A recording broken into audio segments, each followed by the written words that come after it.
এত সুন্দর একটা জায়গায় কিভাবে গেলাম, কি কি করলাম সবকিছু জানতে হলে পুরো ভিডিওটা দেখতে থাকো আমার সাথে।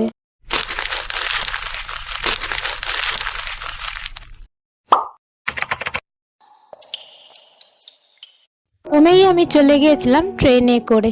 দেখো কত সুন্দর সবুজে ঘেরা প্রাকৃতিক দৃশ্য দেখতে দেখতে, কিন্তু যা গরম পড়েছিল। আমি গিয়েছিলাম দুপুরবেলাতেই। দেখো ট্রেন থেকে আমি নেমে পড়লাম বিধাননগর প্ল্যাটফর্মে। তখন বাজে ওই 2টো মতো। আমি যেখানে যাচ্ছি মানে পরেশনাথ মন্দির।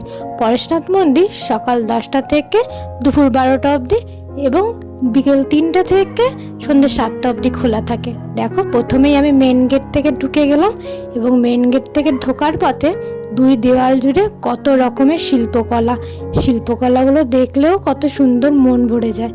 আমি বুঝি না এই সব ছবিগুলোর মানে, আমি বুঝতেও পারিনি, কিন্তু দেখতে আমার কাছে খুবই সুন্দর লেগেছে। তারপরেই দেখো সিংহদুয়ার, সেই দুয়ারটা বন্ধ ছিল আমি যখন গিয়েছিলাম।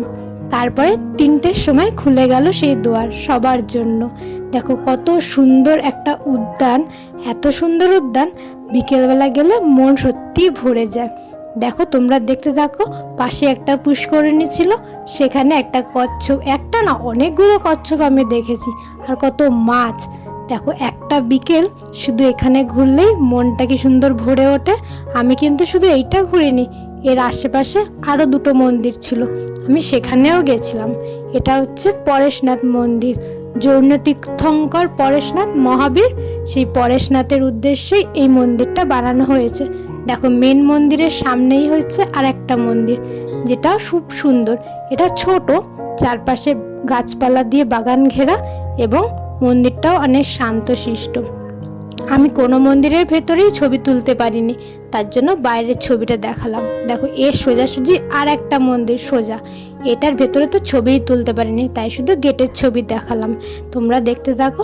এই ভিডিওর পেছনে আমি বাসে করে আরেক জায়গায় গিয়েছিলাম, কোথায় গিয়েছিলাম এবং সেখানে কি দেখেছিলাম সেটা জানতে হলে ভিডিওর ডেসক্রিপশন বক্সে আমি লিঙ্ক দিয়ে দিয়েছি, সেখানে গিয়ে ক্লিক করে দেখে নাও।